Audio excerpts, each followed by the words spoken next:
I never, being Iranian, Canadian, very diplomatic, very demure, and nobody's going to call me demure, but I would never go up to the team who is happy, who've been here for 20 years and be like, why don't you go write about what an amazing company this is?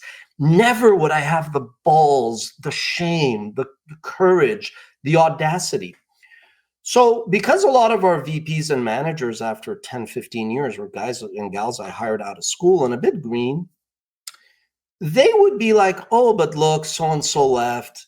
Clearly they were unhappy. Okay, it happens, 1 out of 20, 1 out of 100. And they would go on Glassdoor and they would be like, write just whatever. And I was like, fine. I was like, it's online. I love democracy. I love freedom of speech. So my principles were very different. I was like, let them speak. It's fine. Like, it's a shame they never spoke to us, but let them.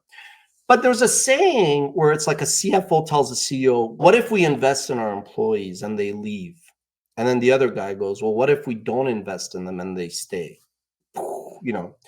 So I did realize as well that I'm like, because we never asked people who are happy to communicate about their experience here, we created a vacuum where people who are unhappy, naturally, they had some sense. They weren't comfortable to speak up. It didn't work for them. They didn't want a 9-to-5 job. So for a while, our Glassdoor sucked.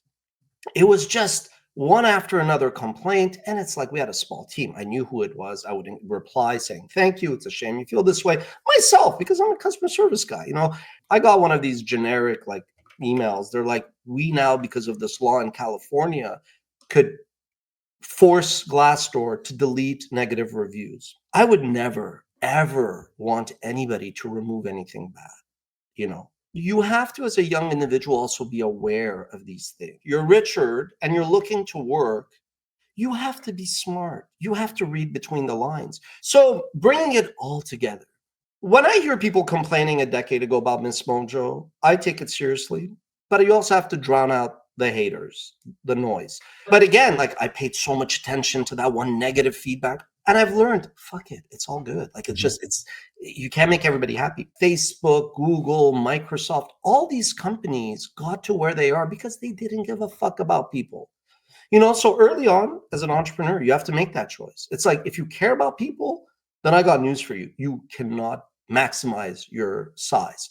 But if you don't care about that, then you could have a great company and a great environment.